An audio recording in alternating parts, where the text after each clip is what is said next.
Hi friends, welcome back to my YouTube channel. അപ്പം ഞാൻ ഇന്ന് പറയാൻ പോകുന്നതെന്ന് വെച്ചാൽ പ്രതിവർഷം 1,00,000 രൂപ വരെ നമുക്ക് സ്കോളർഷിപ്പ് തുകയായി ലഭിക്കാൻ ചാൻസ് ഉള്ള ഒരു ഫെഡറൽ ബാങ്ക് സ്കോളർഷിപ്പിനെ കുറിച്ചാണ്.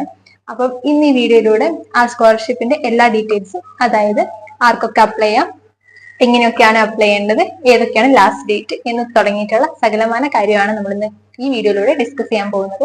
അപ്പം നിങ്ങൾ ഈ വീഡിയോ ഫുള്ളായിട്ട് ഇരുന്ന് കാണാം. നിങ്ങൾക്ക് ഈ സ്കോളർഷിപ്പ് അപ്ലൈ ചെയ്യാനുള്ള എലിജിബിലിറ്റി ഉണ്ടോ എന്ന് നോക്കുക. ഉണ്ടെങ്കിൽ തീർച്ചയായിട്ടും അപ്ലൈ ചെയ്യാം. കാരണം വലിയൊരു എമൗണ്ട് തന്നെയാണ് നമുക്ക് സ്കോളർഷിപ്പ് തുകയായിട്ട് കിട്ടുന്നത്. അപ്പൊ നമുക്ക് വീഡിയോയിലോട്ട് പോകാം.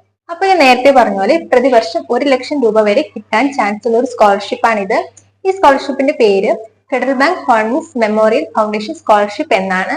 അപ്പം ഇത് എല്ലാ കുട്ടികൾക്കും എല്ലാ സമയത്തും അപ്ലൈ ചെയ്യാൻ സാധിക്കുന്ന ഒരു സ്കോളർഷിപ്പ് അല്ല. ഈ വർഷം, അതായത് 2024-25 അധ്യയന വർഷത്തിൽ അഡ്മിഷൻ എടുത്തിട്ടുള്ള കുട്ടികൾക്ക് മാത്രമാണ് ഇത് അപ്ലൈ ചെയ്യാൻ വേണ്ടി സാധിക്കുന്നത്. അതേപോലെ എല്ലാ കോഴ്സിനും നമുക്ക് ഇത് അപ്ലൈ ചെയ്യാൻ വേണ്ടി പറ്റില്ല. MBBS, BTech, BSc agriculture, BSc nursing, പിന്നെ MBA തുടങ്ങിയ കോഴ്സിൽ മാത്രമേ നമുക്ക് ഇത് അപ്ലൈ ചെയ്യാൻ വേണ്ടി പറ്റുള്ളൂ. അതേപോലെ എല്ലാവർക്കും ഉള്ള ഒരു സംശയമായിരിക്കും, നമ്മൾ എങ്ങനെ അഡ്മിഷൻ എടുത്താൽ നമുക്ക് ഇതിൽ അപ്ലൈ ചെയ്യാൻ വേണ്ടി പറ്റുമോ? ഒരിക്കലും പറ്റില്ല. നമ്മൾ മെറിറ്റ് സീറ്റ്, അതായത് നമുക്ക് ഗവൺമെന്റ് അല്ലെങ്കിൽ സെൽഫ് ഫിനാൻസിങ് കോളേജിൽ പഠിക്കുന്ന കുട്ടികൾക്ക് ഞാൻ നേരത്തെ പറഞ്ഞ കോഴ്സ്, അതായത് MBA, MBBS, BTech, അഗ്രികൾച്ചർ, പിന്നെ BSc നഴ്സിംഗ് തുടങ്ങിയ കോഴ്സിലെ കുട്ടികൾക്ക് മാത്രം, ഗവൺമെന്റ് ഓർ സെൽഫ് ഫിനാൻസിൽ അഡ്മിഷൻ എടുത്തുള്ള കുട്ടികൾക്ക് മാത്രമേ ഇത് അപ്ലൈ ചെയ്യാൻ വേണ്ടി സാധിക്കുന്നുള്ളൂ. അപ്പൊ ഇതിന്റെ പ്രധാന മാനദണ്ഡം എന്ന് പറയുന്നത് നമ്മുടെ മാർക്കാണ്.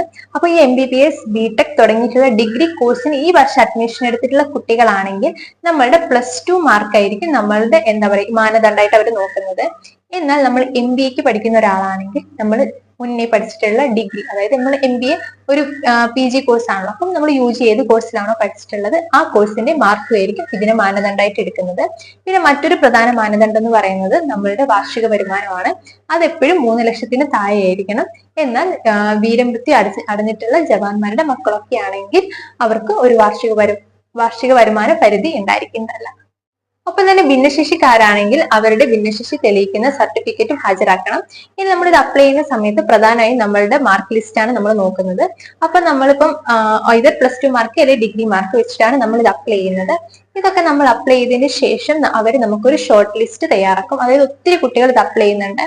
അപ്പൊ ഒരു ഷോർട്ട് ലിസ്റ്റ് തയ്യാറാക്കും. അപ്പൊ ആ ഷോർട്ട് ലിസ്റ്റിൽ പെടുന്ന ആളുകൾക്ക് ഈ ഒരു ബാങ്ക് അവർ വീണ്ടും ഒരു ഇന്റർവ്യൂ നടത്തും.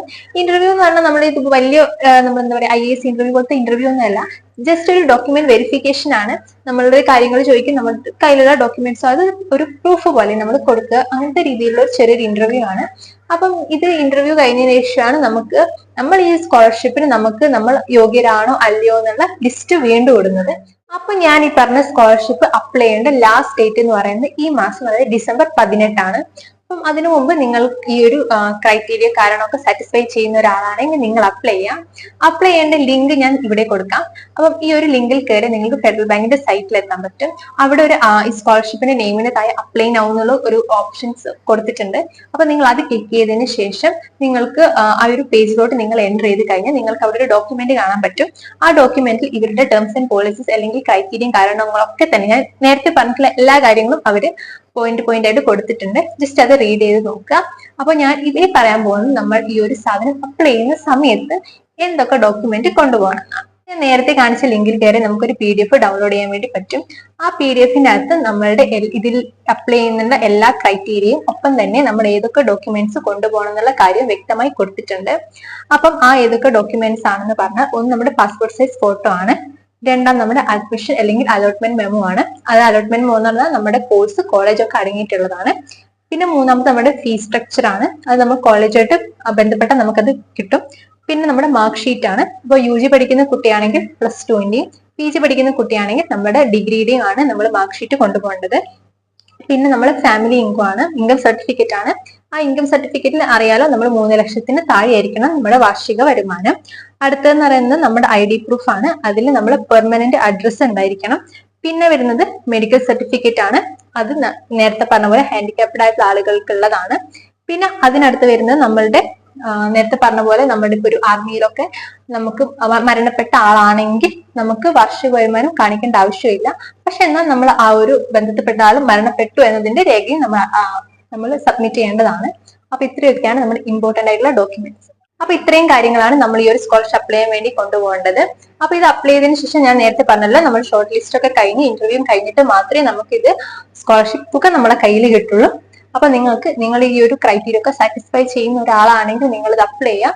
കാരണം വലിയൊരു എമൗണ്ട് നമ്മൾ അപ്ലൈ ചെയ്യാത്തതിന്റെ പേര് നഷ്ടപ്പെടുത്തേണ്ട ആവശ്യമില്ലല്ലോ. അപ്പൊ നമുക്ക് അടുത്തൊരു വീഡിയോ ആയിട്ട് കാണാം, അല്ലെങ്കിൽ മറ്റൊരു സ്കോളർഷിപ്പ് ആയിട്ട് നമുക്ക് അടുത്തൊരു ദിവസം ഡിസ്കസ് ചെയ്യാം. അതുവരേക്കും ബൈ.